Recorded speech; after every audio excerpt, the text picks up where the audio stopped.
nós tínhamos começado, né, a ver como, na primeira discussão, de como enquadrar as partículas, os campos do modelo padrão nas representações de S5. Então já tinha ficado mais ou menos claro para nós que nós teríamos a representação fundamental de S5, né? Não estou dizendo que a gente necessariamente vai usar ela, tem a representação fundamental de S5, tem a representação, 5 está, né? Essa aqui.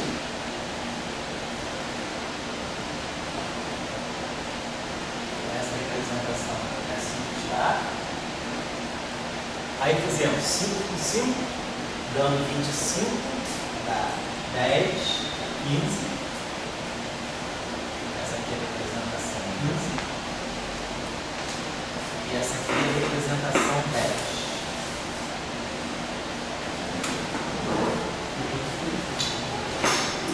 E fazendo 5 com 5 está, né?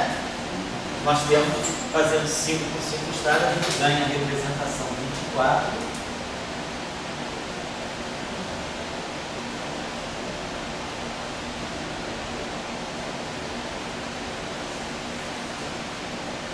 Mais 1. Certo? Essa representação é a fundamental, essa é o complexo conjugado da fundamental, essa é a 15, essa é a 10 e essa é a 24, que é a representação de João. Aí eu tinha dado para vocês, né, um outro dado, que é como, tínhamos falado desse aspecto. Quando a gente tem um subgrupo, né, a gente tem um grupo G, existe um subgrupo que está contido num grupo G. Então, o grupo G é o grupo grande, né, tem um grupo G, e dentro do G eu tenho um subgrupo H. Então, nós podemos classificar as representações de G como uma soma de ideia. Nós podemos pegar as representações irredutíveis de G e expressar como uma soma direta de representações irredutíveis de H. Né? Isso aqui é igual a uma soma direta de representações irredutíveis do subgrupo H. Eu dei um exemplo simples ontem para vocês do grupo de Lorentz, né? E que a gente pegava uma representação do grupo de Lorentz e quebrava em subrepresentações que eram representações irredutíveis de SO3. Por que isso é importante? Porque nós já conhecemos o conteúdo do modelo padrão, fixado por SO3 e SO2 no 1. Então eu tenho que enquadrar essas representações aqui, as representações do modelo padrão aqui dentro. Então eu tenho que ver como essas representações podem conter representações de SO3 e SO2. Dentro de SO5, eu vou encontrar um SO3, vou encontrar SO2. Então eu tenho que ver como eu vou acomodar como as representações de SO5 se expressam em termos das representações de SO3 e de SO2. Então isso aqui é uma técnica que a gente tem de teoria de grupo. Isso aí, por exemplo, se vocês precisarem ver isso, em geral, não souberem, eu não sei mexer no software algébrico, já então, a teoria de grupo já em forma computacional. Isso tem direto, né? É claro que faz isso. Mas uma boa referência para vocês, todo mundo que precisar pegar uma espécie assim, de um manual, né? Vamos dizer, um manual de teoria de grupo para poder ver como usar, uma coisa assim, utilidade, pegar uma tabela, a gente pega uma tabela de integrais, usa a tabela de integrais, a gente também pode usar uma tabela de teoria de grupos. Tem uma tabela de teoria de grupos muito famosa, que ficou famosa justamente no final dos anos 70, porque ela foi colocada na praça para resolver problemas de teoria de grupo de grande multiplicação, que é Kuslansky, é um Physics Reports. O primeiro nome dele eu não me lembro, mas é Kuslansky, é o autor. Ele tem um Physics Reports. Tenho a impressão que o Physics Report do Kuslansky é 79 ou 80. Pode achar fácil. E esse Physics Report, ele eu acho que é Group Theory for Model Builders.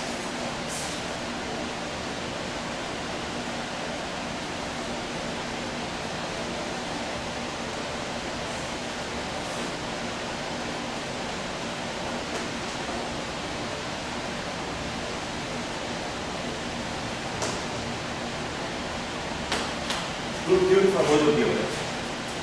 Por exemplo, então, vocês têm lá tem tabelas que vocês podem consultar. Por exemplo, se a gente pegar representações de SO3 e SO3 tem SO2 dentro dele. Então a gente pode perguntar como é que eu posso decompor, expressar representações de SO3 em termos de representações de SO2 e SO do grupo de SO2, de SO3. A mesma coisa para SO5. Então, em geral, o Slansky, ele dá umas tabelas atrás muito boas para isso. Dado um grupo e o subgrupo, o grupo G e o subgrupo H, eu pego as representações de G e expresso como somas diretas das representações de H. Então, essa técnica é uma técnica chamada de embedding, que é a acomodação, como que a gente coloca um subgrupo dentro de um grupo. Então, ele tem tabelas para isso. Então, você não precisa nem saber. Você quer saber, pegar a representação, vamos dizer assim, pegar a representação 8 de SO3 e ver como é que essa representação 8 de SO3 é formada a partir de representações de SO2. Ele dá isso lá atrás. Então, é um manual importante para a teoria de grupo, ele é um manual impresso, mas todos os procedimentos que são feitos na Cruz Blanche, que ali a gente consulta a tabela, hoje já estão informatizados. Todos os softwares de teoria de grupo, eles já fazem isso. Eu só não sei usar, mas a gente pode aprender. Tem o LeetCalc, tem um software muito bom chamado LeetCalc. E outros aí, eu acho que vem um pouco, Dória? Como é que está a situação da teoria de grupo no meio da classe? Você tem ideia? O pacote sei. Sólido, Teoria de grupo. Não deve ter isso. Então, são procedimentos muito estranhos, então esses procedimentos devem já estar todos se transformaram já em rotinas.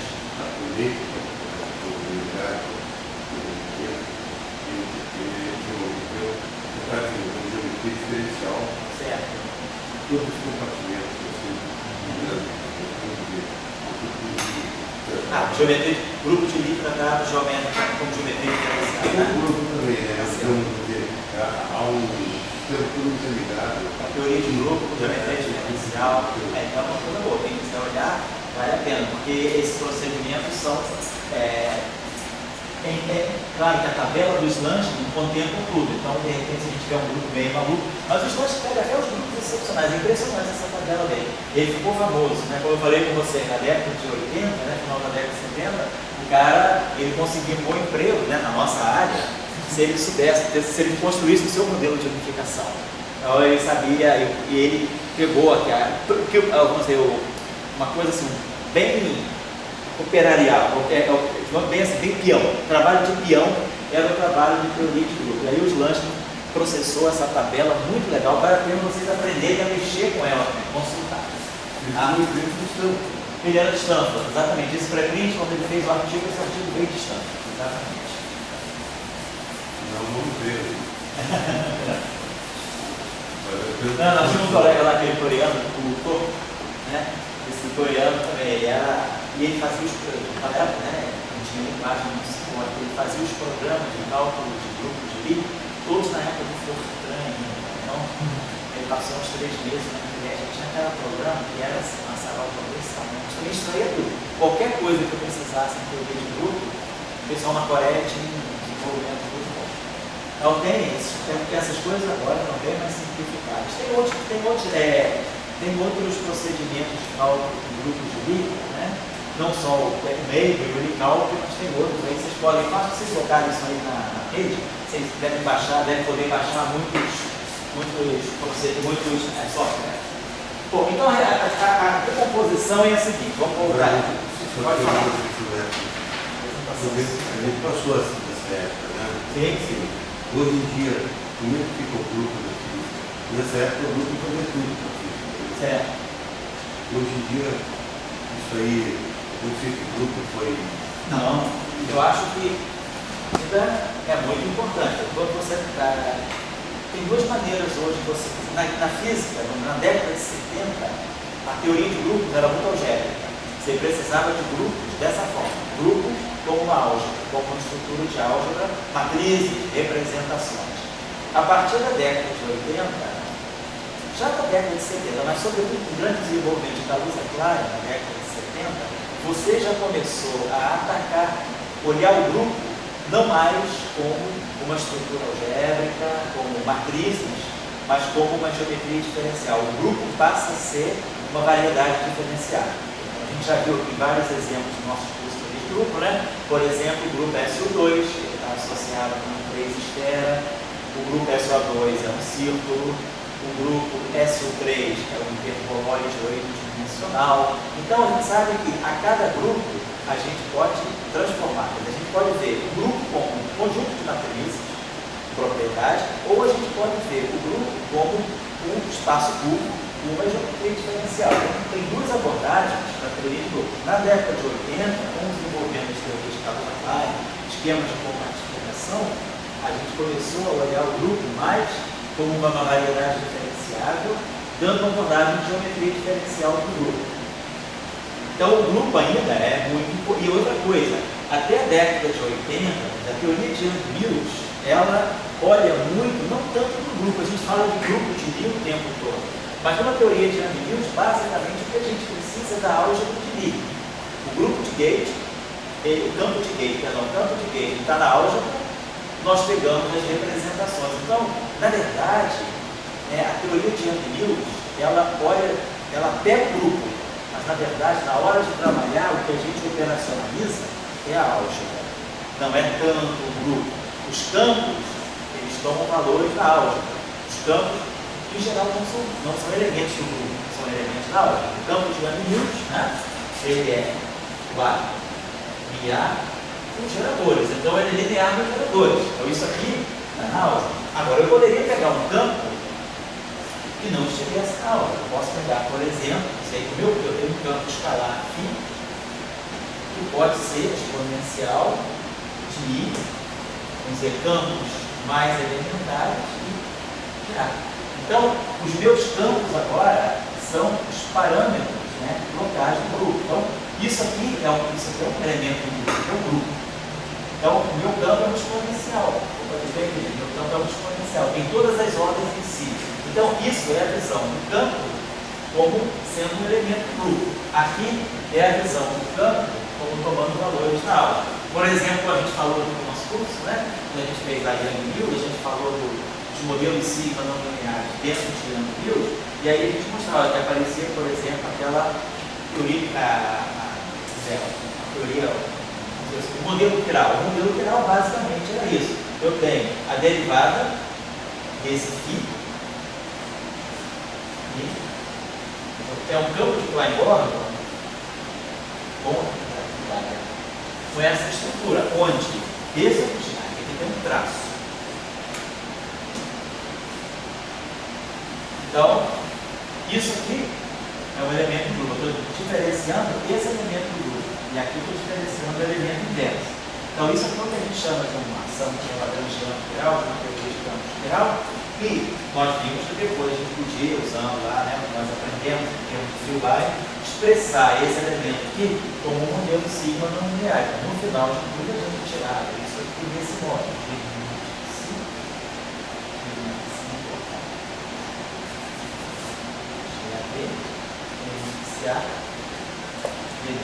Então, a gente quer reverter essa ação nessa ação do modelo sigma não linear. Então, aqui o que eu tenho é um elemento do grupo. Então, a gente depois com o advento das teorias de Kaplan-Meier ou teoria de perturbação geral, aí começou-se a trabalhar teorias topológicas, começou-se a trabalhar mais grupo. Então, o grupo, hoje a gente fala tanto de álgebra quanto de grupo, mas o grupo tornou-se um objeto muito importante.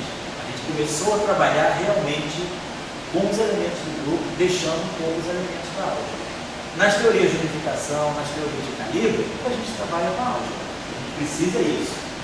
Os campos são lineares dos geradores e os campos de matéria são representações desses geradores. Espaços de representação para esses geradores. Então a gente está praticamente o tempo todo na álgebra, não no grupo. Por exemplo, simetria não faz essa coisa. A simetria, Isso é a simetria. Certo? Ela está no sistema. É. O cara tem uma dose para construir. A simetria está no grupo. E aí você pode olhar o grupo de duas maneiras. Você pode olhar o grupo como uma variedade, e essa variedade é um espaço de parâmetros, né? Então a gente sabe que a gente vai olhar o grupo como uma S2 é uma 3 esfera. Uma 3 esferas de raio 2π. Então, você olha o grupo como essa variedade. Ou você pode olhar o grupo olhando através da álgebra e das representações. Tem duas maneiras. Você consegue tratar o grupo de duas maneiras distintas. A maneira algébrica e a maneira geométrica diferencial. Nessa questão, nós estamos aqui. Vai falar, eu tenho um aglomerado de pessoas, de partículas. Aquele aglomerado eu posso fazer de um somatório de pessoas. Sim. Ou um conjunto de pessoas. Quer dizer, a questão, você quer desse aglomerado, transformar ele num conjunto. Eu acho que o caminho da simetria não é mesmo, se você quiser fazer esse grupo no somatório de pessoas. Eu tenho isso é uma coisa que eu tenho hoje em dia, mas eu acho que o grupo contém, como você estava ensinando, dado o grupo, dado o CA, ele tem todo um cassete de coisas, isso ajuda muito para organizar se você estivesse colocando todas as pessoas, partículas, como um somatório, como um conjunto. Mas quando você diz, bom, amanhã vai sair o bloco do Cola Preta.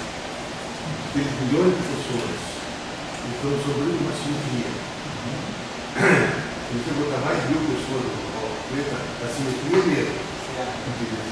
E se você pegar o LHC e aquela multidão de partículas, aquela multidão, será que ela tem S3, S2, um monte de grupos somando ali?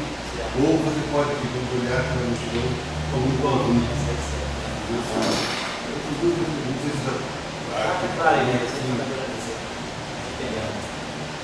quando que é necessário, eu acho que nesse caso a gente está propondo esse procedimento porque a gente já sabe que a gente quer incorporar o modelo padrão dentro de SO5. Então eu já vou respeitar os números quânticos de SO3 e de SO2 quando eu for colocar SO3 e SO2 dentro do princípio do SO5. Mas se eu não tivesse o modelo padrão de partida, eu deixaria o SO5 como um todo. Eu não precisaria compartimentar o SO5 em subgrupo SO3 e subgrupo SO2. Isso, eu estou levando essa informação porque eu conheço o modelo padrão e eu estou acomodando o modelo padrão dentro do SO5. Por isso. Você está no bola preta hoje, não é? Preta? Pouco sim. Aí vai ter uma orquestra lá. A pergunta é se essa orquestra tem que ser S5, o número de pessoas que ela acomoda, ela tem que ser S5, S3, vai ser conforme o número de pessoas. Se aí no teu S5, você está mais ou menos estipulando quais são as partículas fundamentais que estão pulando, né? Você não está dizendo, agora pode ser 1000 partículas para S5. Exatamente, eu estou estipulando, já sei o que eu estou colocando lá. E a pergunta que tem na natureza, assim, você pode ter na natureza uma natureza. A simetria, uma banda vai tocar com o grupo qualquer que escolheu, mas ela vai tocar com o número definido de toque. E eu tenho que fazer, sempre o S2 é o elementar do grupo G e H. Isso. O elemento básico é o S2. O S2 é o DNA dos grupos de linha. Você constrói, todo grupo de linha contém vários S2 dentro dele. Não necessariamente os S2 são independentes, mas você sempre pode, você vai encontrar todo grupo de linha formado de vários subgrupos S2. E se misturam, não são necessariamente mutuamente comutantes. Mas quando vocês olham o diagrama de Dink, do grupo, então, geralmente, cada elemento desse é S2. Então, você pode sempre, S2 está sempre dentro de todos os grupos. Bom, então, temos essas representações aqui. Essa que eu não vou colocar, porque não vai ser importante para essas. Essa aqui, automaticamente, é a representação dos campos de rede. Nós precisamos saber aonde colocar a matéria. Aí nós fizemos a seguinte averiguação. Nós pegamos então a matéria do modelo padrão. Então, a matéria eletrônica, para uma geração só, era o neutrino, o elétron e o elétron. Ambos leve. E o elétron light, que aí nós preferimos colocar sob a forma de antipartícula leve. Então, nós estamos trabalhando com esses elementos aqui, com esses campos no setor eletrônico. No setor de quartos, nós temos o U e o V, ambos left.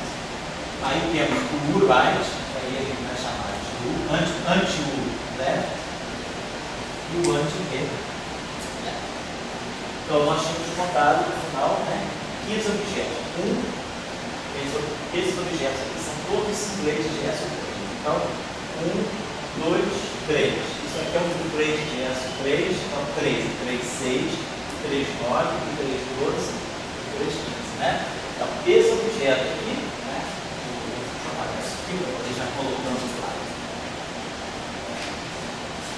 Então, esse objeto aqui, esse carinha aqui, é um singlete de SO3, porque o elétron e o neutrino não tem cor, porque eles é zero, então eles são singletes, e são um duplete de SO2.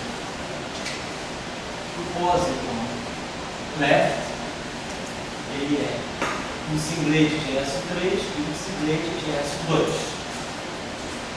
Aqui, esse objeto aqui, tanto U quanto D tem cor. Então isso aqui é um triplete de SO3 e um duplete de SO2. Esse nosso objeto aqui, ele é um singlete de SO2, ele não está em duplete. Então, ele é um singlete de SO2, mas ele tem 3 cores. Então ele é um triplete de SO3. Então ele é 3, 1. Só que na verdade ele é anti-3, porque isso aqui é antipartícula.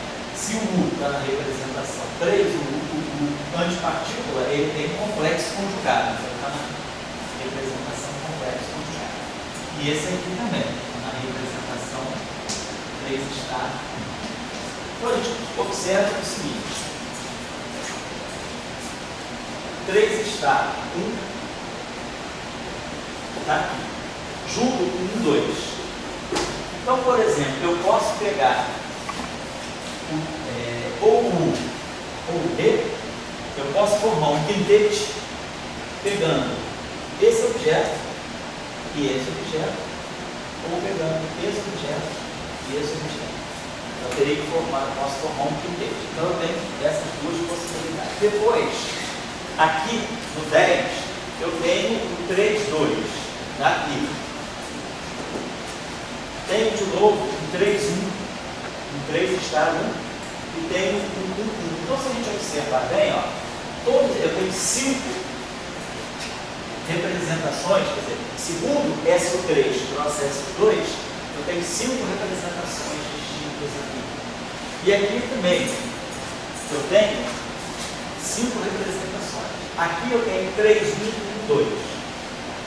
Então, como nós observamos aqui nós não temos nenhum 3, 1. Aqui só nós temos 3 estados. Então, a atribuição que se faz então, no modelo SO5 é colocar na representação 5 estar o 1, 2, está aqui, o único 2 está aqui. Esse nós vamos colocar aqui, nessa representação. Nós vamos pegar o 3 está 1, nós vamos pegar o detido. Vamos pegar essa coisa que vamos pegar então. O anti-D, vamos dar o anti-D left. E vamos jogar junto com o duplete, o neutrino, o elétron, com o elétron. Então, nós vamos dar, na visão do SO5, nós vamos formar, então, os 5 plates. Vamos formar os seguintes 5 plates. 5 estados. Vocês poderiam perguntar, por que é que eu não coloquei aqui com o U. Por que eu coloquei o D? Tanto poderia colocar o U quanto o D. Existe uma explicação para isso dentro da teoria de U. Se nós escrevermos, né, saltando isso é um detalhe importante, né? Que é, se nós escrevermos os geradores de SO5 e identificarmos dentro dos geradores de SO5 o que é a carga elétrica, então a necessidade de se colocar aqui o D e não o U é para reproduzir o valor correto da carga do D. O D, o quarto D, tem carga menos 1/3. Então, o quanti-D, o D-til, ele tem carga mais 1/3. Então, com essa representação aqui, eu pesquiso. O que eu estou fazendo, na verdade, é isso. Eu tenho um quintete de SO5. Eu tenho que pegar aqui um simplex de SO5. Beleza? E aí eu tenho, nesse simplex, eu vou dizer, 5 é 3 mais 2. Eu vou colocar com o triplet, que são esses 3 caras aqui. E vou colocar um duplex. Então, o que eu estou fazendo agora, como eu falei com vocês, eu tenho como se fosse um Lego. Eu tenho 5 prateleirinhas de SO5. Eu vou colocar 3 de SO3 em cima e 2 de SO2 embaixo. Isso eu faço. Isso é a minha arrumação. Então, esse direito eu tenho. Eu vou, quer dizer, a prescrição do modelo é, eu vou organizar os multipletes dessa forma. Uma outra pessoa poderia organizar de outra forma. Claro que as formulações seriam equivalentes. É como eu vou acomodar o grupo SO3 e o grupo SO2 dentro do grupo SO5. Então, isso existe uma arbitrariedade nesse processo. Esse processo não é livre. Então, a prescrição do Glashow e do Baker, esqueci do outro autor, é o Glashow e o Georgiak. A prescrição do Glashow, na verdade, quem sabe a teoria do grupo é o Georgiak. O Georgiak é o homem da teoria de grupo. O Glashow, ele já vinha, né? Todo o estudo das interações fracas, das correntes musicais, quem se teoria de grupo é o trabalho do Georgiak. Então, o 5 star, ele vai ser colocado dessa forma. Nós vamos colocar aqui o anti-D no estado de cor 1, o anti-D no estado de cor 2 e o anti-D no estado de cor 3. Então, são os 3 estados de cor. Esse índice aqui é como se fosse o índice I de cor. Eu tenho um D-til I vai de 1 a 3. É o índice da representação 3 stars de SO3. Esse índice aqui pertence à representação 3 stars de SO3. É essa representação. E coloco aqui, então, o neutrino do elétron e o elétron. Então, primeiro breakthrough para a época, nós colocamos no mesmo multiplet quarks elétricos. Então, o fato de eu colocar agora quarks elétricos no mesmo multiplet, isso aqui vai estar me dizendo, por exemplo, que eu posso ter um processo em que um quark se transforma em elétron. Eles estão no mesmo multiplet, eles estão em pé de igualdade. Então, eu posso começar a ter decaimentos de quarks em elétrons. São decaimentos que vão violar, por exemplo, o número bariônico. Então, isso aqui já me indica uma violação do número bariônico. Então, essa é a prescrição. Nós colocamos o metil, o anti-D, nas 3 cores aqui e o elétron, o neutrino do elétron, o elétron aqui. Certo? Claro, se eu pegar o 5, a representação complexa conjugada, aqui eu vou ter o D, aqui eu vou ter o antineutrino do elétron e aqui eu vou ter o pós. Tá, isso tudo aqui é elétron. Vou botar aqui um L aqui fora, só para indicar. Eu estou pegando aqui, todo mundo lá, certo?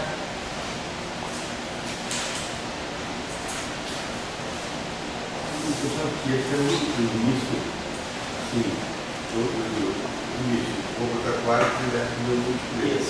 E depois eu vou desenvolvendo o resto. Não, isso aí já é uma consequência. Isso aí, o que você sabe, o que você quer é sim. E o que você tem no modelo padrão. Isso aí não é você faz o que você quer. Isso aí você é obrigado a fazer. No simplex, eu tenho que pegar, se você olhar essa disponibilidade, essa disposição aqui, você vê que o 1, 2 necessariamente é elétrico. E o 3 está necessariamente a quarta. Então não tem, isso ainda é porque eu quero, porque eu posso, porque eu tenho que. Eu tenho que, a representação de SO5, ela vai sempre misturar um duplete de SO3 com um duplete de SO2. Então você sempre tem que misturar a quarta com ela. Vamos dizer, no ciclo, por exemplo, 5, 5 bar. Isso. Aí você vai lá para o dever, né? Lá e termina aquela relação. Isso, aquela decomposição. Perfeito. Você está tentando lá o 5 para a mão do outro, que era grande 4. E daí, você falou, agora, quais são as partículas que eu quero saber que está no ciclo. E daí você vê que independente da pressão do modelo padrão, está aquelas partículas ali. Não tem modelo padrão. Não, eu tenho as representantes. O modelo padrão são as partículas. Aqui eu tenho pura teoria de grupo. Aí eu falo, com essa teoria de grupo, o modelo padrão me dá um tempo. Ali é o modelo padrão. Aqui a teoria de grupo vamos colocar dessa forma, até mais didática possível. Isso é teoria de grupo. Isso é o modelo padrão. Agora aqui é teoria de grupo com modelo padrão. Agora eu junto eles dois. A teoria de grupo me indica simplesmente isso. Aí o modelo padrão me diz, pega esse cara, quem é esse cara, e pega esse cara. Quem é esse cara? Esse cara aqui só pode ser.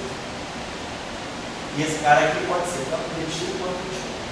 Aí nós escolhemos o retil. O retil tem que ser o retil para poder reproduzir a carga poética. Então isso aqui, eu juntei agora uma informação da teoria de grupo com uma informação do modelo padrão. Então o quintet de SO5, ele tem os leptons e os quartos, e o quarto dele, nessa forma. Agora, o que então nós já usamos? Esse, e usamos esse. Agora nós temos, esse carinha aqui, essezinho aqui, e temos esse aqui. Então nós temos aqui um triplete, um dublete. Isso aqui tem dimensão 6, porque eu tenho 2 objetos, cada objeto em 3 estados de cor. Então aqui eu tenho 6, na verdade, 6 campos aqui dentro. Aqui eu tenho 3 campos, 6 e 3, 9, e aqui eu tenho 10. Então agora eu vou juntar esses 3 aqui, que é uma representação de dimensão 10. Então é uma matriz antissimétrica. Isso aqui, essa representação do gravitador, ela veio daqui, Esse 10 aqui vem o 5 vezes 5. Quando eu faço 5 vezes 5, eu ganho 25. E 25 é 10 mais 15. Então esse 10 aqui, vem daqui. Então vamos pegar esse 5 vezes esse 5. Então vamos colocar aqui o que vai ser o nosso 10. Então, os outros quadros, então todos esses estados aqui, esses estados aqui em cor. E esse estado aqui vão ser colocados numa matriz 5 por 5, vou colocar aqui antes de Então, quem vai ser a matriz agora? Os quadros. Os outros, Vamos colocar. Então, a nossa representação 10 vai ser isso aqui. Vou colocar essa matriz bonitinha, para poder colocar legal.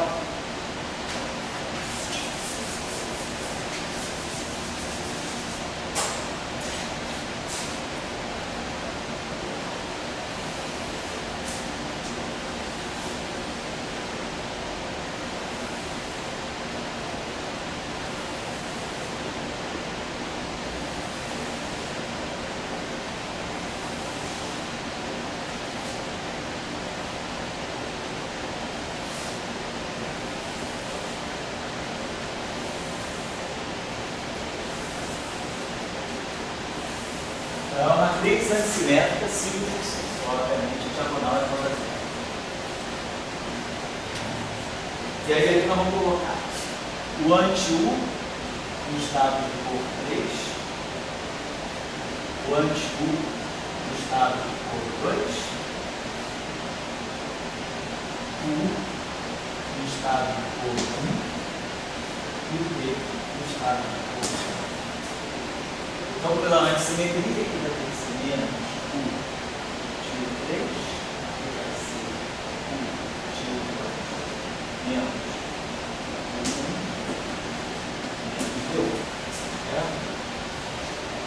0, então útil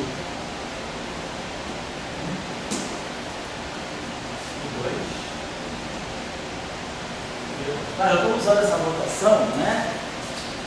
D2, o 2 significa um campo, isso aí é um campo, e esse campo aqui descreve o quarto U no estado de cor 2. Descreve, na verdade, o quarto U é isso aqui é elétrico. Então, isso aqui significa o quarto U, integralidade elétrica no estado de cor 2. E assim vai. Então, aqui é o 2 D2, então, pela antissimetria, aqui é menos útil 1.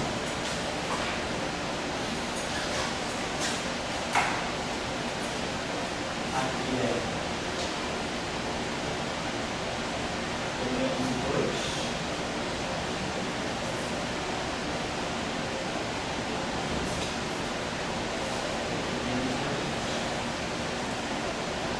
Tá. Agora, o 3 D3.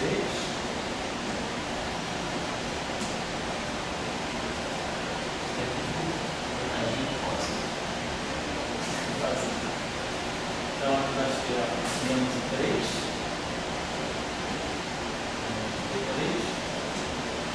menos 2. Então, aqui eu tenho bóson. Então, aqui, por exemplo, eu posso ter um processo aqui, claramente, que vai ser, por exemplo, o próton, ele é UD. Então, o próton, se a gente pegar o próton, ele é formado pelos quartos e U. Aqui eu tenho o quarto U. Então, normalmente o decaimento beta é o decaimento que o decaimento beta, fraco, né? A interação fraca usual é o decaimento beta do nêutron, quando eu tenho nêutron, aqui, eu tenho nêutron, eu tenho U, D, então, o procedimento usual de decaimento beta é o decaimento beta do D. O D se transforma no quarto U, emitindo um elétron e o antineutrino do elétron. O decaimento beta padrão das interações claras. Agora aqui, eu tenho por exemplo, o quarto U e pósito, múltiplo. Então, por exemplo, né, o quarto U, aqui eu tenho U e o D, né? Então eu poderia ter alguma coisa do tipo U decaindo. O quarto U tem carga 2/3, né? Então ele pode produzir aqui um pósitron. Então eu poderia ter um processo que vai fazer a transição de U para um pósitron. Então, e mais alguma coisa, claro, conservar a carga, mais alguma coisa. Então, esse decaimento aqui seria o decaimento que daria um próton decaindo um pósitron, por exemplo, e 1 e 0. É pósitron, vamos PDG. Então, o decaimento do próton, agora, devido ao pósitron, está nesse mesmo multiplete que o U, então nós começamos a poder ter o decaimento beta. O decaimento próton, ele está dentro das possibilidades que a teoria S5 coloca. Porque agora nós temos leptons e quartos no mesmo multiplete. Então tem esse lepton e esses quartos aqui no mesmo multiplete. Então nós começamos a ter processos novos. Claro, quem vai mediar esse processo aqui nós vamos ver. Outros bósons vetoriais cervejados. Então, a apresentação do modelo, ela fica assim. Então, o setor de matéria do modelo padrão, ele está colocado no quintete de SO5, no 5 estar de SO5, e na representação 10 de SO5. São todos os objetos elétricos. Claro que depois eu posso pegar os objetos light na outra representação. Então, vou pegar agora a representação 5, eu vou ter o anti-D, vai virar D, então vai ficar o D e a light. O neutrino não é light. Pode falar, tá? Eu entendo isso aí. Querido grupo, vamos mudar isso aqui. física lá no direito. O livro de estudo de direito vem de lá, é que você diz aquilo, eu estou garantindo que eu estou reescrevendo no meu computador indo adiante. Esse é o ponto aqui. O meu ponto de discussão é o seguinte: você ali criou um multiplayer, um bloco de carnaval. Daí naquele, sabe naquele bloco, você mistura o neutrino e o elétrico, o povo, o guino, com uma turma confinada. As freiras. Com as freiras carmelitas. Então, quer dizer, você ali misturou verdadeiros carnavalescos com uma turma que não vai para o carnaval. É gente confinada, não aparece. Aquela parte ali que não aparece. Isso. Mas você construiu, veio de lá para cá, apareceu. Os quadros são confinados, mas os réplicas não. E daí eu disse, não, mas agora não, agora eles vão ter que lançar. No ciclo do 10, eles estão agora um se jogando no outro. Mas essa coisa, para mim, não é no ciclo. Muita teoria de grupo, claro, que não explica. Melhor, tá vendo aí. Quer saber uma tia? No carnaval você tem umas freiras aí também. Também, é fantasiado, né?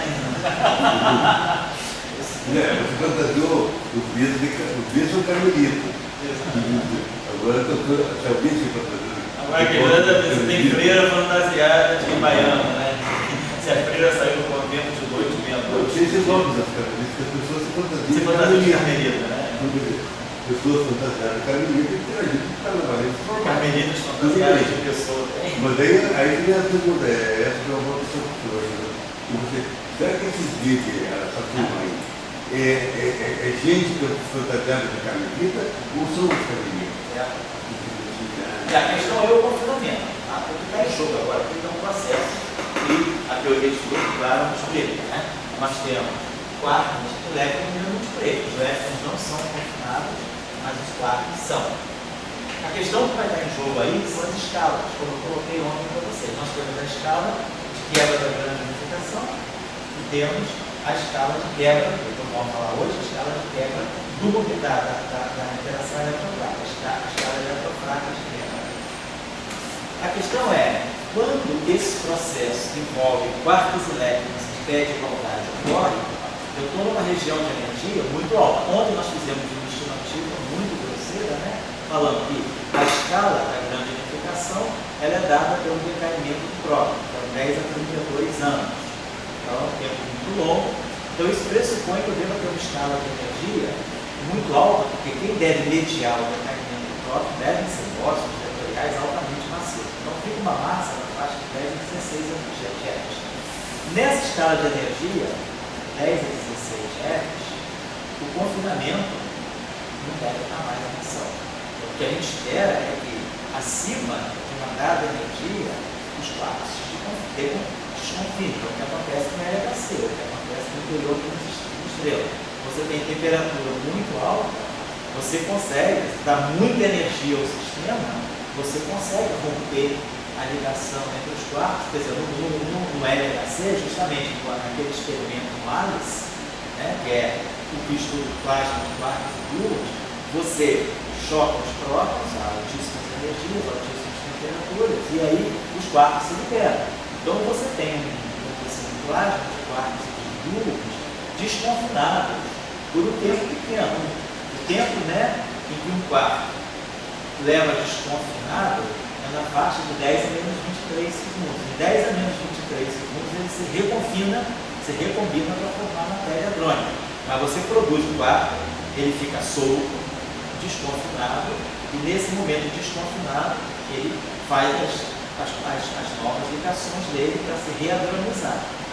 Então essa escala ela está dentro da escala de grande unificação. A escala de grande unificação são 10 a 16 elétrons. Vamos fazer uma continha rápida aqui. A constante do Planck.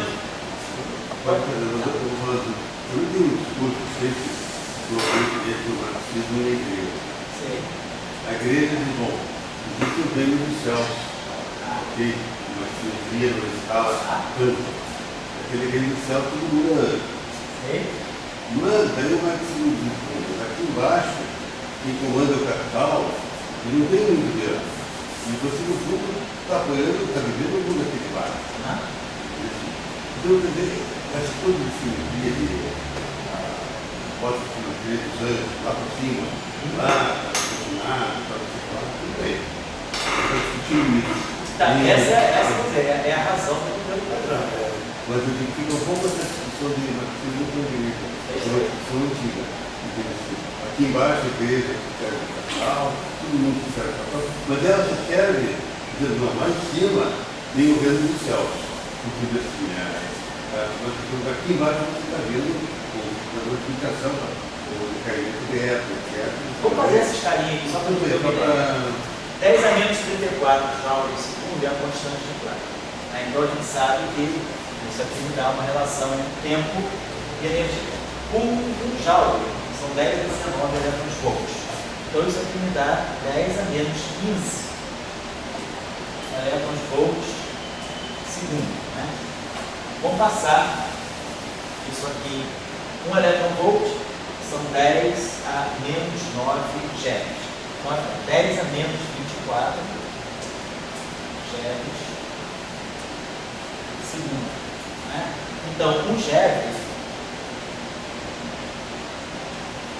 a escala de tempo dele é aproximadamente 10 a menos 24 segundos. Isso aqui faz conta constante H tocado no 1, né? Então, isso aqui me diz que 1 GeV, vou colocar assim, fica na escala de 1 sobre 10 a menos 24 segundos, que é justamente a escala da interação forte.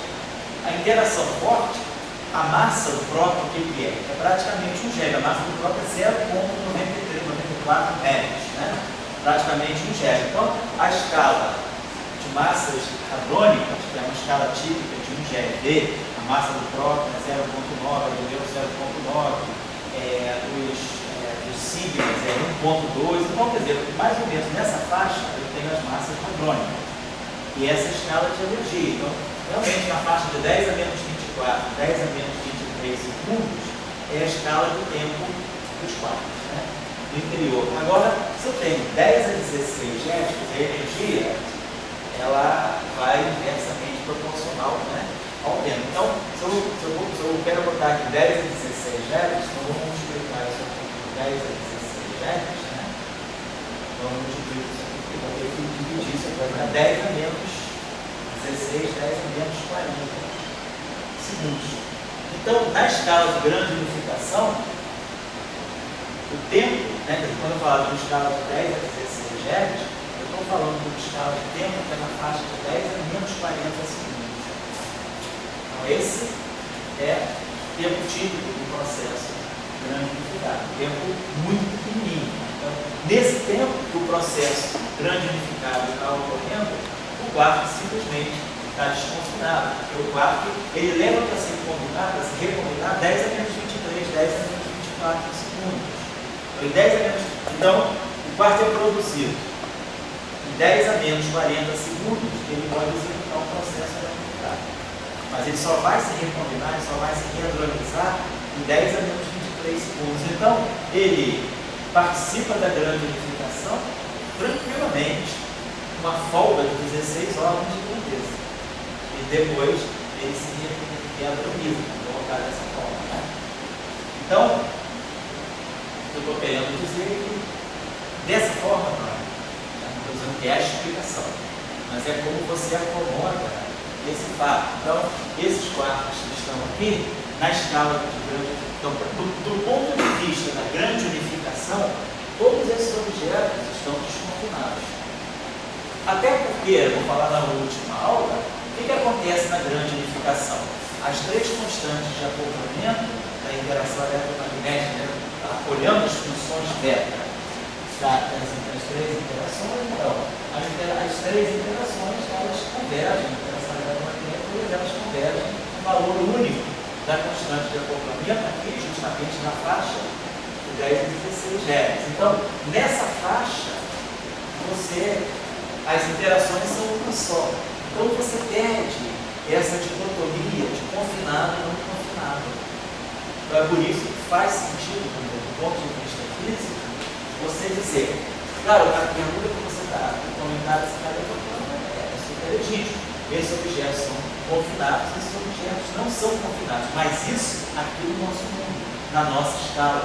Na escala de grande unificação, todo mundo está desconfinado. Então, esse problema é acomodado dessa forma. Certo? Porque nós estamos falando, a gente tem que levar em conta que essas teorias físicas, elas têm escala. Então, eu estou numa escala em que eu não posso levar esse meu preconceito de confinamento. Quark é confinado, sim. Gluon é confinado, sim. Mas sempre? Não. No LHC, eu já consigo desconfinar. Então, nós sabemos que os processos estelares, né, esses plasmas estelares, os quarks e gluons estão por ali. Né? Então, o quark e o gluon, você, dentro de uma escala de tempo de 10 a menos 40 segundos, eles são objetos livres. Então, você só começa a perceber o confinamento entre eles quando eles entram em regime nuclear, que é o regime de 10 a menos 24 segundos. Você tem que jogar nessa escala de tempo aí. As energias estão dizendo isso para a gente. Tá? Essa é uma discussão sobre o que está falando aqui. O que a argumentaria não se propõe como, né? É o direitismo. Serve o confinamento, que a gente chama de confinamento, não é uma. Não existe estado natural da natureza. É natural. Se a você aparece, um estado natural que não aparece. Então, será uma natureza natural, que a natureza tem uma parte que não aparece, tem outra parte que a gente chama de fenômeno. Então, como os antigos diziam, existia um fenômeno e um mundo. Então, esse número não é uma questão de 10 anos 40, 10 anos, um número que a gente produz. É uma coisa que é o processo de construção da natureza. Então, quer dizer, se você for devagar um pouquinho, essa questão do inconsciente, consciente, se você for ao inconsciente, por exemplo, ninguém tem um pouco nada. Então, as palavras, tudo que está falando do inconsciente, tem uma construção do inconsciente. Então, daí o inconsciente também é um confinamento. A construção, tem uma parte que se chama de duplo e tem uma parte de fenômeno. Construção. Então, eu vou colocar, então, eu só colocaria o seguinte: essa discussão do fenômeno, está confinado, está. Nessa visão, ela é uma classificação muito estática. O que a gente tem que observar é que algo que é fenômeno, algo pode ser fenômeno ou númeno, dependendo da escala de energia. Eu acho que a questão que a teoria Campos traz, e que o grupo de renormalização, essa discussão da Running Constant traz, é que aquilo que pode ser confinado numa escala de energia, ele passa a não ser mais confinado numa escala de energia. Quer dizer, isso é o que a teoria de Campos traz quando a gente chega com o conceito de Running Constant. Então, quer dizer, o quark não deve ser sempre confinado. Ele é confinado sim no regime nuclear, no regime até uma certa energia razoavelmente alta, ele está confinado. Mas quando eu vou para a escala de grande confinação, ele já tem muita liberdade para fazer muitas coisas antes de ser confinado. A gente calculou que a escala de confinamento é na faixa de 10 a menos 24 segundos. E a escala de grande unificação é 10 a menos 40 segundos. Então, 10 a menos 40 segundos, ele executa o processo, né, e só lá na frente, 10 a menos 24 segundos, ele vai se reconfinar. Ele tem, né, 16 órgãos de grandeza, de tempo solto, né, para fazer os processos de grande unificado. Mas eu tenho Pode falar. os primeiros quarks de confinamento. O quark aparece mais ou menos em 1967, 1968, ao cidade de quark 1. E naquela época, a parte de energia, eu não sei direito, mas certamente não era assim depois de G. Não. Era na faixa de alguns poucos já. É 1, 2, por aí. Por aí.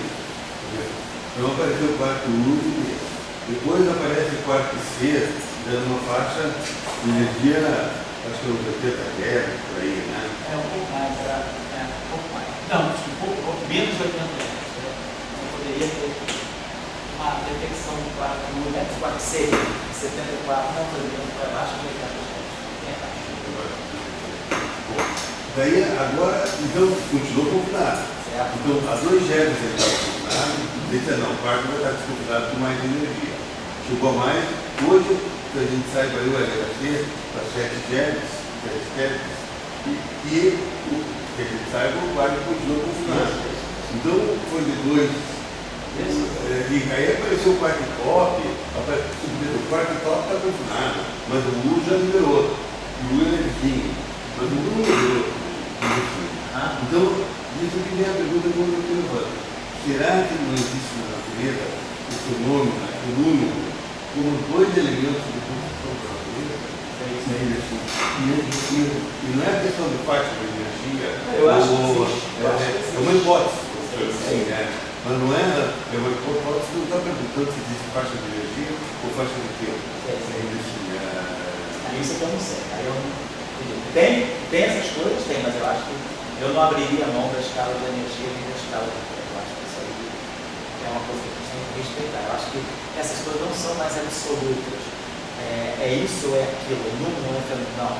Dependendo da escala de tempo, pode ser uma coisa, pode ser outra. Eu acho que a grande lição que a gente tirou aí, né, com a teoria quântica de campos é justamente essas diferentes fases, né? A eletrodinâmica ela pode ser colombiana, ela pode estar num regime de Higgs, ela pode estar num regime supercondutor. Eu acho a mesma coisa, a interação eletromagnética, o fóton é sempre de massa nula? Não, é um momento de interação eletromagnética que o fóton pode adquirir massa. Então, você passa para outro regime, você passa para um regime supercondutor. Eu acho que é a mesma coisa, mas dependendo das circunstâncias, a teoria muda. Eu acho que isso que é a lição que a gente tira desses anos que a gente viu aí, de running double constant, de transições de fase. É um pouco isso. Só dando os elementos. Só nos diria só a mesma coisa. A minha passagem do número, do nome, é a questão. E ela não depende do fato do número. Quando você pega a corrida, olha, você transforma ela em um quarto elétrico, agora, depois da parte de energia, é história. Acho que existe uma construção na natureza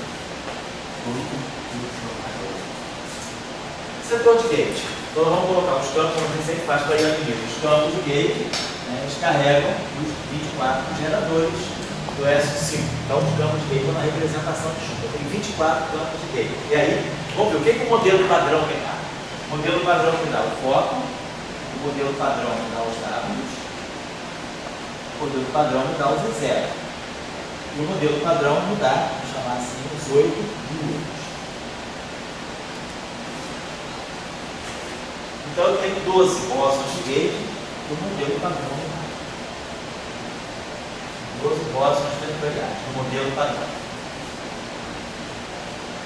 Então, obviamente, vão sobrar outros 12 bósons vetoriais. Então, tem 12 bósons vetoriais extra aqui no S5.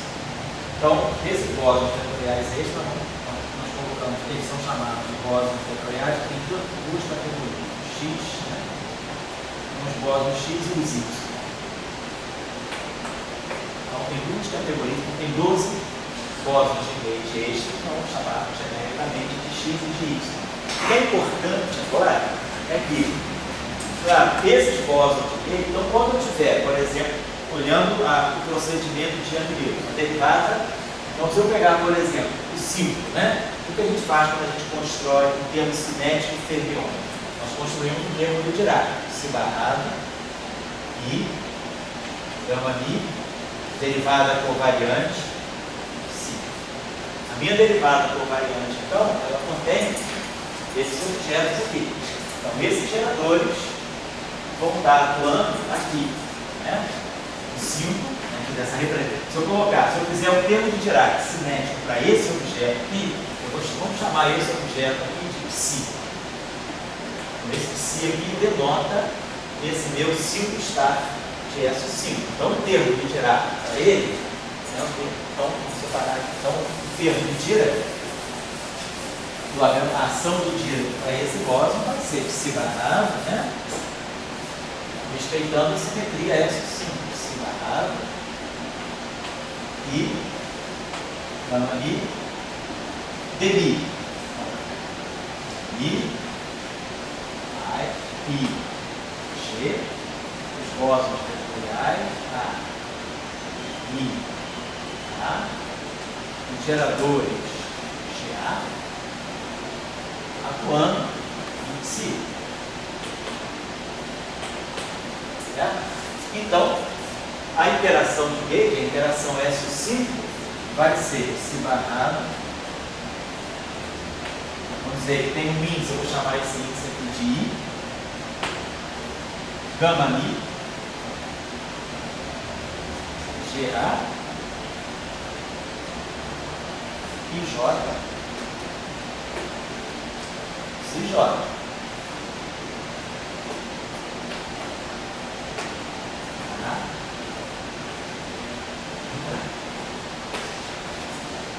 Então, cada campo vai trazer o gerador. Eu vou ter as 24 matrizes 5 por 5 atuando aqui, misturando os Ds com esses Ds com esses F. Então, eu vou ter essas interações. Então, os bósons de gauge aqui, eles vão poder fazer, vão poder me acoplar esses quartos, por exemplo, com esses elétrons, esses quartos com esses neutrinos. O neutrino tem carga zero. Os quartos Ds têm carga 1/3. Então, vai depender do gerador. Como é que são os geradores de SO5? Tem que escrever 24 matrizes 5 por 5 que respeitem a álgebra de SO5. Então, nós temos várias matrizes. Essas matrizes, esses elementos de matriz, vão fazer a fonte. Por exemplo, tem uma hora em que eu vou ter, por exemplo, né, suponhamos que eu tenho uma certa matriz e eu vou, esse A vai de 1 a 24 e esse IJ, vão de 1 a 5. Então, por exemplo, eu vou poder acoplar esse cara, vou poder misturar, claro, esses caras entre si, esse cara com esse cara, ou os 10 também com elétron. Então, essa transição de etil com neutrino, esse objeto tem carga mais 1/3, esse cara tem carga zero. Então, os bósons de gauge que vão ligar, que vão fazer o acoplamento de etil com neutrino, tem uma hora que vai aparecer aqui, o de etil, e aqui vai aparecer o neutrino. E aí aqui vai aparecer o bóson de gauge correspondente ao gerador que faz essa ligação. Então eu vou poder produzir bósons vetoriais com carga 1/3. A carga elétrica não é violada. Então, se essa corrente aqui é carregada, é uma corrente que liga o neutrino com o anti-D barrado, que tem carga menos 1/3, porque aqui vai ter o anti-D. Mas o anti-D barrado, então o anti-D tem carga 1/3, mas o barrado dele tem carga menos 1/3. Então, se esse cara tem carga menos 1/3, esse cara tem carga zero, o bóson de gauge que acopla, né? O neutrino com o anti-D, ele vai ter carga mais 1/3. Então, nós vamos produzir. Então, na grande unificação, os bósons vetoriais vão aparecer bósons vetoriais com carga fracionária. Os bósons vetoriais eletrofracos, W+, W-, é zero, é carga inteira. Mais 1, menos 1, zero. Mas nós temos na grande unificação bósons de gauge com cargas fracionárias, porque eles não estão acoplando esses objetos aqui, essas cargas fracionárias aqui. E aqui é a mesma coisa. Eu vou ter 1/3 com 1. Então eu vou poder produzir bósons com carga 4/3 também. Eu vou ter, por exemplo, né? Oi? Isso tudo no reino de Deus. Isso tudo no reino de Deus, isso tudo em 10 a 16 géneros. Lá em cima. No reino do desconfinamento. Tá? Então, lá em cima. Então, esses bósons, quer dizer, os bósons de gauge da grande unificação, que propiciam o próprio bloqueio, por exemplo, não são bósons de gauge. Característicos, sim, são bósons de gauge. Eles têm tem massa, mas só que a carga deles é fracionária. Então, nós não temos só quartos com carga fracionária. Na teoria de grande unificação, aparecem também bósons de gauge com carga fracionária. Então, nós vamos ter esses bósons com carga 1/3. terço e 4 terços. Tá? Então essa categoria, esses bósons, a gente divide do 14, são 12, né? 12 bósons eles. Então, nós classificamos em 6 bósons do tipo X, 6 bósons do tipo Y. Então, mas são os bósons eles, são os bósons da grande unificação que devem ter uma massa muito alta. Então, no setor de gauge, era isso que eu queria chamar a atenção de vocês. Na teoria S5, nós temos 24 bósons vetoriais intermediários, ficam 12 bósons para a física do modelo padrão e 12 bósons que ficam lá, como olha ali no reino dos céus, lá nos 10 a 16 G. Porque 10 a 16 nós vamos precisar melhor na próxima aula, mas eles ficam cá em cima. Então, é aquela primeira etapa, né? Lembra que eu falei com vocês, né, que no mecanismo de Higgs, a massa do bóson de gauge, a massa do spin 1, ela sempre é da ordem da constante de acoplamento de gauge vezes o valor esperado no vácuo do Higgs. O valor esperado no vácuo do Higgs é o que marca a escala de quebra da simetria. Então, quando eu quebro a simetria pelo Higgs, isso aqui me define a escala de energia. Então, a massa do bóson de gauge ela é compatível com a escala de energia da quebra. Então, é como nós tínhamos colocado ontem. A gente espera que o SO5, numa certa energia, ele se quebra no modelo padrão. Vai cair no modelo padrão aqui. E essa energia aqui, vamos dizer, ela vai ser na faixa de 10 a 16 Hz. Então, essa é a escala de quebra. O Higgs, vamos ver agora qual é o Higgs. Daqui que tem uma família de Higgs, vai fazer essa quebra da simetria aqui. Essa família de Higgs ela vai tomar valores esperados do vácuo dessa ordem. Então, essa ordem é que vai ser a massa desses bósons. Então, esses bósons vetoriais estes, X e Y, eles têm massa na faixa de 10 a 16 Hz. Então, são bósons vetoriais extremamente massivos. Tá? Na hora da gente falar do decaimento do próton, nós vamos falar um pouquinho mais claramente desses bósons. Mas o que eu estou só querendo chamar a atenção para vocês é que aqui eu já tenho uma maneira física acontecendo, que é essa quebra de simetria. Então, esse é o setor de... Vamos olhar agora o setor de Higgs. A quebra, a carga de... A carga de... a carga fracionária. Também vão ter carga fracionária. Inclusive porque os acoplamentos do Higgs, o Higgs é acoplamento de Ukawa. Então, quando eu fizer acoplamento de Ukawa, eu vou ter acoplamento de Ukawa, por exemplo, dentro do neutrino também. Então, eu também vou ter Higgs, esses Higgs lá em cima da grande unificação, eles também vão ter carga fracionária. Os bósons X e Y, exatamente. Eu vou ter Higgs de carga fracionária. Agora, o Higgs, depois nós vamos ter que fazer. Depois que eu cheguei no modelo padrão, depois ele tem que se quebrar no SO3 e 1. O SO2 que está dentro do modelo padrão se quebra espontaneamente, que é o guia eletrofraca. Então, na escala eletrofraca, o Higgs que faz a quebra eletrofraca, esse Higgs é meu. É o Higgs que a gente está procurando aí na LHC, o famoso bóson aí de 125.3. Esse bóson é meu. Então, esse Higgs do modelo padrão, agora vamos ter duas famílias de Higgs, isso que eu quero mostrar para vocês agora. Que na teoria S5 eu não consigo ter um multiplete de Higgs. Na teoria, por exemplo, na teoria eletrofraca, essa lá embaixo, eu tenho um duplete de Higgs. Um duplete de Higgs resolve o meu problema. Dá massa para todo mundo, deixa todos os bósons massivos, deixa os leptons massivos, os quartos massivos, os leptons massivos, deixa o neutrino sem massa, dá massa para o Z0, dá mais, dá menos, resolve essas questões. Ele é um simples Higgs meu. Aqui a gente vai ter que introduzir duas gerações de Higgs, nós vamos ver por quê. Os Higgs, de uma maneira, de se sair do dentro do céu. Começar a trazer o céu da Terra. Começar a trazer mais para a Terra, exatamente. Eu estou no reino dos céus aqui. Esse Higgs, essa família de Higgs aqui, ela já começa a me colocar em contato com o terreno. Está todo o modelo padrão. O modelo padrão está aqui. A LHC está frente a nós. Depois, eu vou ter que trazer o modelo padrão e fazer a quebra eletrofraca. Então, por enquanto aqui, eu estou numa região acima da quebra eletrofraca. Estou numa região bem mais alta, estou acima dos 246 Hz. Muito acima. Depois eu vou ter que ir embaixo e fazer a quebra eletrofraca. Tá? Então, vamos dar uma olhada no setor de Higgs. todos nós estamos acostumados, como é que a gente coloca o Higgs. Onde é que o Higgs é importante? O Higgs, claro, ele vai se acoplar com os campos de gauge. Por quê? Porque os Higgs são campos escalares.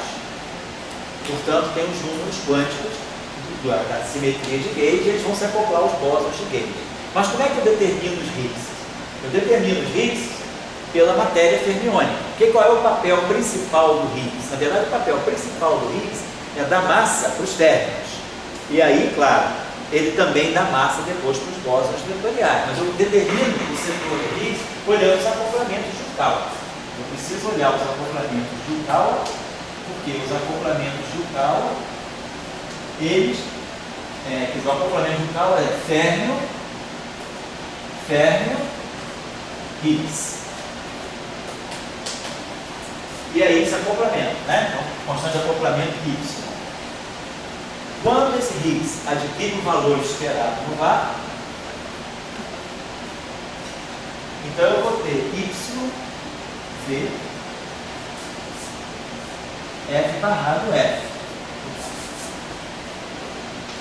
E aí a massa do férmio, em termos de massa, ele vem da constante de acoplamento de Yukawa e o valor esperado no vácuo do Higgs.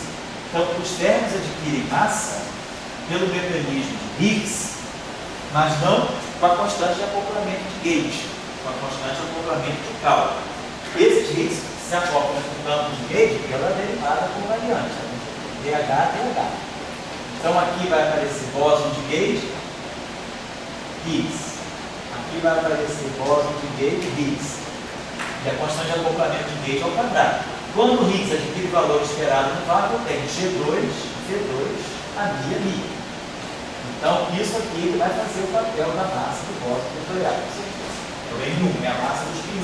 Então, o bóson vetorial massivo, M1 ao quadrado, faz o papel da massa G2 vezes o valor esperado no vácuo do Higgs ao quadrado. Então, a massa do bóson vetorial, ela é GV.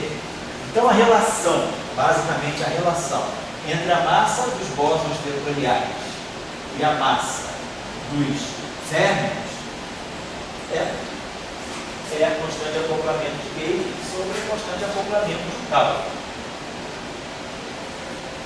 Tem um pouco o valor esperado no vácuo mesmo. Quer dizer, o mesmo Higgs, ele dá massa para todo mundo. Só que as massas se distinguem porque o Higgs se acopla com constantes de acoplamento distintas, as diferentes na mesa. Então, a constante de acoplamento do Higgs com o elétron é uma, a constante de acoplamento do Higgs com o quarto etópio é outra. Então, a massa do quarto etópio é muito maior porque a constante de acoplamento do quarto etópio é muito maior. Isso aqui é comum a todo mundo.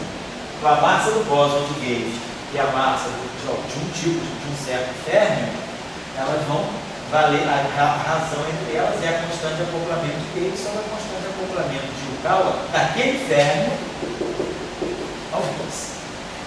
Então, aí o Higgs é mais a partícula anti-Deus. Por quê? Todo mundo do meio do céu. Ele está tirando. Não, mas ele justamente ele é a palavra de Deus aqui na Terra, né? O verbo se fez carne e habitou entre nós. Vamos colocar dessa forma. Nada disso vai contra Deus. Isso aqui é glorificando. Vamos lá.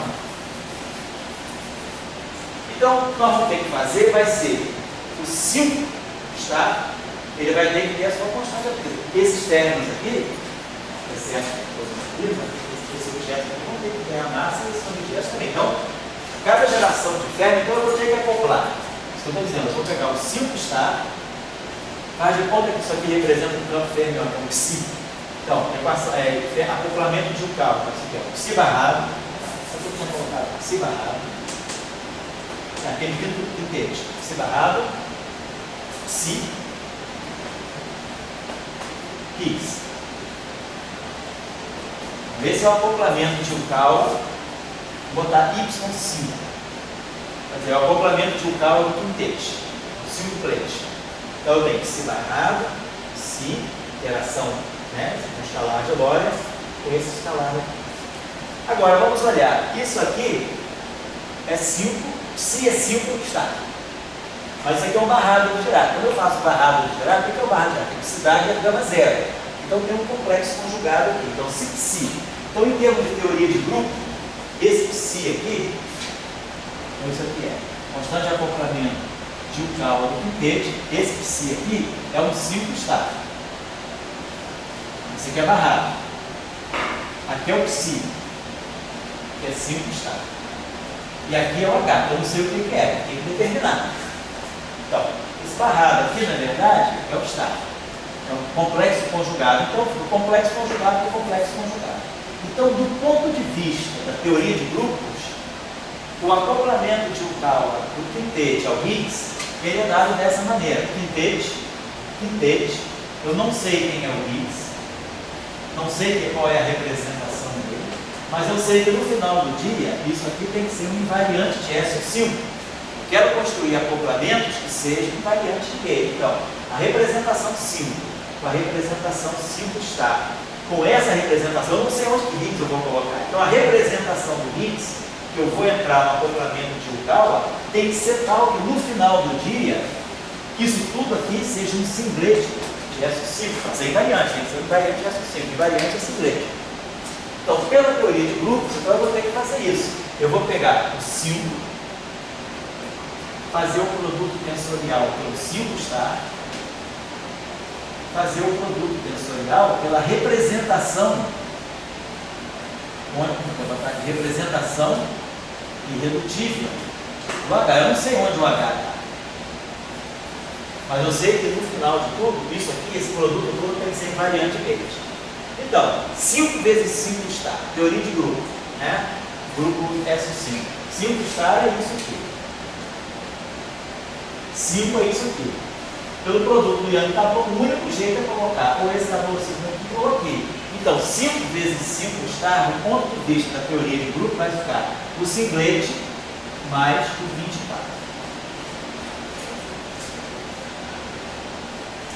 Se esse cara aqui é o singlete e ele for multiplicar qualquer representação do Higgs, o singlete vezes qualquer representação dá aquela representação. Então, essa parte aqui não vai ser invariante Gauge, porque vai ser isso vezes uma representação não trivial, vai dar essa própria representação, porque isso é identidade, é singlete. Então, esse pedaço aqui quebraria SO5. Então, isso não serve. O único jeito de eu tirar um invariante SO5 aqui é multiplicar 24 por essa representação e obter, no final do dia, um singlete. Então, a resposta do problema é, se isso aqui é 24, para eu ter isso aqui igual a um singlete, o único jeito é que esse H aqui seja 24. Então eu preciso ter um multiclete de 24 pletes de Higgs. Então isso aqui já me amarra que esse H aqui, ele tem que ser, também está na representação adjunta de SO5. Como ficar na mesma representação que os campos de Gauge. Então eu preciso de um 24 pletes de SO5 para poder fazer esse produto aqui. Se isso aqui é 24 e eu quero obter aqui um singlete, esse cara aqui vai ser 24. Então, beleza, consegui formar esse 24. Deixa eu apagar isso aqui.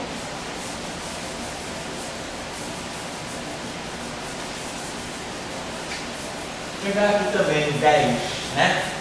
Vou pegar aqui o 10. A gente vai ter que fazer a mesma coisa para esse aqui. 10 vezes 10 está, eu tenho que também, quando eu pegar 10 e multiplicar por 10 está, vou quase para isso, tá? Então a representação 10 é isso aqui. Né? A representação 10 está é essa aqui. Não é 10 é isso aqui, então a 10 está vai ser 3.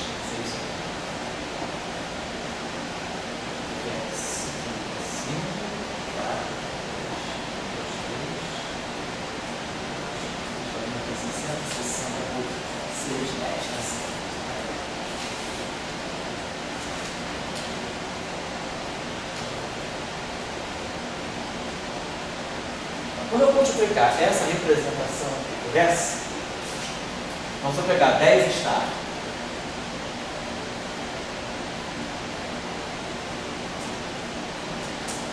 E fizer o produto tensorial por 10, isso aqui,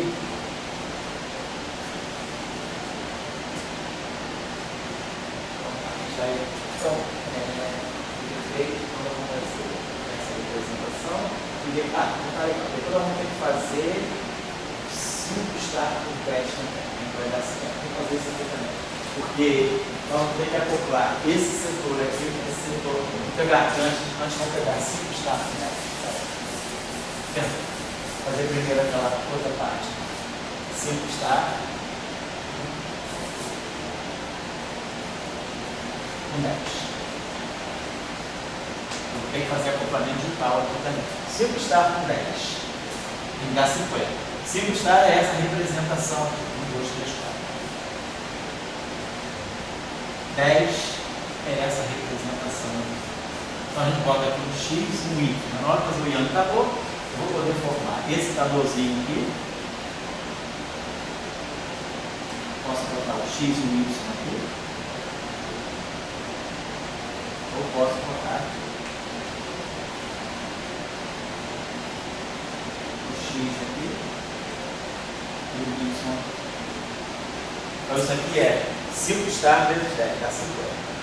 E essa representação é 1, 2, 3, 4, 5, então vocês estão 5 vezes. Então isso aqui me sobra aqui esse boxezinho, que é a representação 5. E esse cara aqui, qual é a dimensão dele? Vamos ver, esse aqui é 5, 6, 4, 5, 3, vai ficar aqui 1, 2, 3, 4, 5, 1, 2,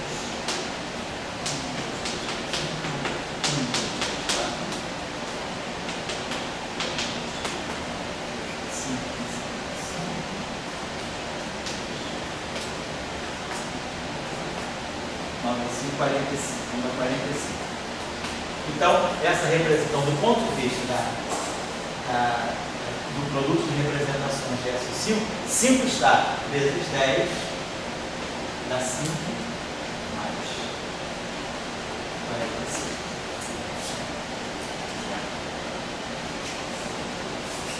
Então,